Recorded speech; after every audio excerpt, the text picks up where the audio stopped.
Alright guys, सो अभी हम इस लेक्चर में पढ़ेंगे कि आप अपनी इंग्लिश को कैसे पॉलिश कर सकते हो, इम्प्रूव कर सकते हो। और इसके लिए मैं एक बड़े मज़े की एग्ज़ाम्पल आपको लेकर आया हूँ। इससे आप बहुत अच्छी तरह से समझ सकोगे। ये एक ख़राब रैप है, ख़राब पेपर है, इसको आपने गडमड किया हुआ एक मैस है। फिर एक ये है जिसकी शेप बनी हुई है, एक पोजीशनिंग है, ठीक है, एक उसके अंदर बैलेंस है। इसको बोलते हैं मैसेज। सो कम्युनिकेट करना, जिसमें हम सीखेंगे आप अपनी प्रोनाउंसिएशन कैसे ठीक कर सकते हो, स्पेलिंग कैसे ठीक कर सकते हो, कोलोकेशन कैसे ठीक कर सकते हो, एंड द टेंस कैसे ठीक कर सकते हो। Let's get started. Mistakes are not signs of your failure. आप कोई गलती कर रहे हो उसका ये मतलब नहीं है कि आप नाकाम हो रहे हो इसका, right.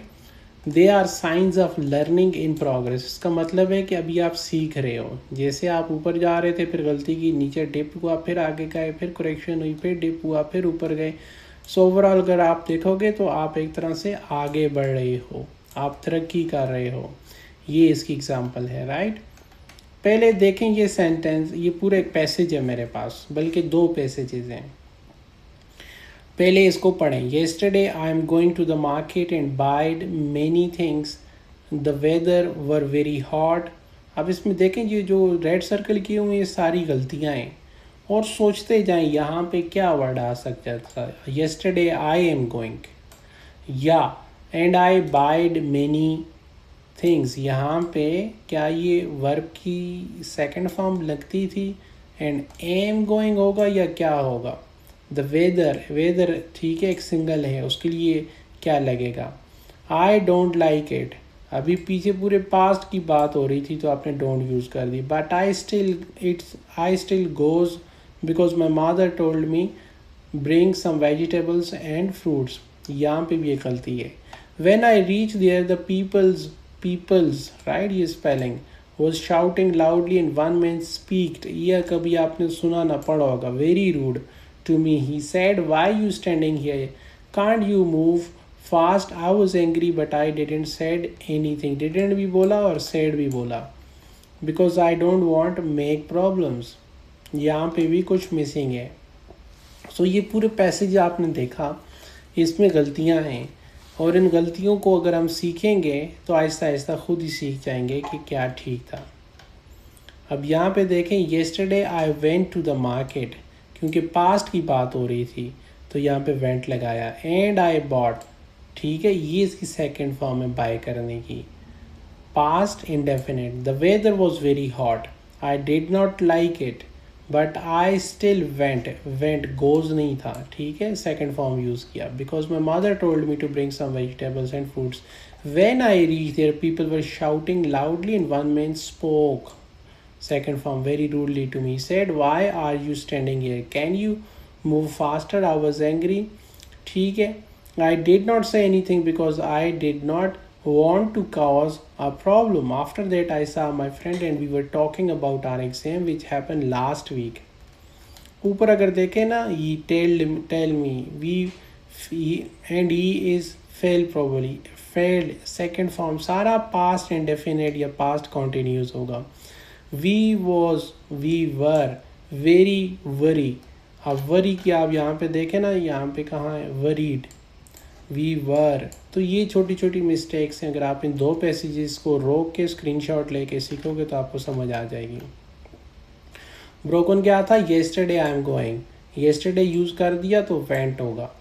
The peoples was, people were, एक तो ये एस हटेगा और ये वॉज से वर होगा। Didn't say anything, did not say anything, एक तो इसमें वर्ब की फर्स्ट फॉर्म होगी क्योंकि यहाँ पे सेकंड पहले यूज़ हो चुकी है। और इसको अलहदा करके लिखना है, साथ नहीं लिखना। मेक प्रॉब्लम नहीं होता, कॉज ऑफ प्रॉब्लम, राइट। फिर टेंस की कंसिस्टेंसी सीखें कि अगर मैं यहाँ पे था और मैंने कहा कि yesterday I was going, past ही होगा तो फिर पास्ट की टेंसेस सारे होंगे। एम नहीं होगा, वेंट होगा, बाइड नहीं होगा, बॉट होगा, स्पीक्ड नहीं होगा, स्पोक होगा, सीन नहीं होगा, सा होगा, टेल नहीं होगा, टोल्ड होगा। सो टाइम जोन्स को भी समझिए और उसको क्रिएट करें कंसिस्टेंटली। सब्जेक्ट वर्ब एग्रीमेंट, अगर वेदर आता है, ठीक है, तो उसके साथ वॉज लगेगा। अगर पीपल आते हैं, एक से ज़्यादा आते हैं, क्या बोलते होते हैं, कलेक्टिव आता है नाउन, तो फिर हम वर यूज़ करते हैं। People is already plural, do not say peoples, right. फिर आता है double negative trap, did not nothing, ये डबल नेगेटिव हो जाता है। डिड नॉट के बाद एनीथिंग आएगा, राइट। पहले ही आपने उसकी एक तरह से नफ़ी कर दी, ऊपर से फिर नफ़ी कर दी है, तो फिर वो जैसे होता है minus into minus is equal two plus, तो फिर वो नेगेटिव नहीं रहेगा। इस वजह से डिड नॉट के साथ यूज़ करेंगे एनीथिंग, ये बैलेंस आ जाता है। Did not say anything, did not is already negative, you did not need nothing.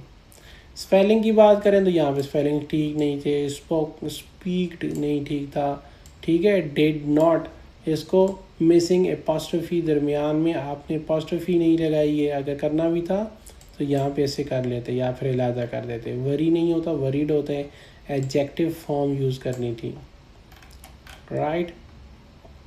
The weather was very hot, I don't like it but I still go. Run on sentence crash, सब कुछ कटमट हो गया। जब तक आपने दरमियान में punctuation ठीक से नहीं लगाया, पंक्चुएशन क्या है, कॉमा है, सेमी कॉलन है, ठीक है, फिर आ जाता है फुल स्टॉप आ जाता है, फिर डैश आ जाता है, तो फिर इस तरह के सारे जितने भी हैं, ठीक है, साइन ऑफ एपॉस्ट्रोफी आ जाता है, तो ये सारे यहाँ पे इन्वर्टेड कामाज आ जाते हैं। तो इनको कैसे यूज़ करेंगे, the weather was very hot, यहाँ पे फुल स्टॉप है, ठीक है। आई डिड नॉट, इसको थोड़ा इलादा करके लिखें, लाइक इट, यहाँ पे कॉमा डालें, बट आई स्टिल वेंट, यहाँ पे फुल स्टॉप डालें। तो वन सेंटेंस जो है ना, इसको इसी तरह से समझेंगे। स्मूथ फ्लो के लिए आपने पंक्चुएशन यूज़ करनी है, और ये एक तरह से ट्रैफिक सिग्नल्स की तरह काम करता है। आपके कानों को सुनते ही पता चलेगा कि ये कोलोकेशंस जो हैं, आमतौर पर जो बाज़ारों में, गली मोहल्लों में आप बात करते हैं, जुड़ते हैं या नहीं। मेक प्रॉब्लम नहीं होता, ठीक है। फिर क्या होता है, इसको हम आगे देखेंगे, कॉज प्रॉब्लम होता है, यस। फिर आ जाते हैं मूव फास्ट, नहीं, मूव फास्टर। फिर आ जाता है वेरी वरीड, इसने बोला वेरी वरी, ये गलत है, जबकि ये ठीक है, वेरी वरीड। इनको आप ऐसे याद रखें। फिर आ जाते हैं एडजेक्टिव्स और वर्ब्स का थोड़ा सा form logic. He is fail, अगर हम फ्यूचर की बात करेंगे, ही वुड फेल, ठीक है, expressing future possibility from the past. यह आपकी आ जाती हैं सेकंड लास्ट स्लाइड। टेंस जो भी यूज़ करेंगे एक ही यूज़ करेंगे, मतलब ज़माना जो यूज़ करेंगे, प्रेजेंट है तो प्रेजेंट, पास्ट है तो पास्ट, फ्यूचर है तो फ्यूचर। फिर वही सब्जेक्ट वर्ब एग्रीमेंट, ES लगाना या IED लगाना, पास्ट इंडेफिनेट है, प्रेजेंट इंडेफिनेट है, स्पेलिंग चेक करने, पंक्चुएशन जैसे अभी हमने एग्जांपल की, और नेचुरल कॉम्बिनेशन करना है, राइट। फिर आ जाता है original, last week I am visit my cousin, ठीक, क्या होगा, last week I visited my cousin, past है ना, ठीक है, क्योंकि लास्ट वीक की बात हो रही है। एंड वी वॉज ईटिंग, फिर वही बात है, वी के साथ वर लगेगा, eating dinner. And I talk about future plans and talking about future plans, right? So clarity is power, guys. Good English is not complicated English, it is clear, accurate and natural. Every corrected sentence builds confidence. If you have any issue, any confusion, or if you want to add your feedback, you can drop down in the comment section. Thank you so much.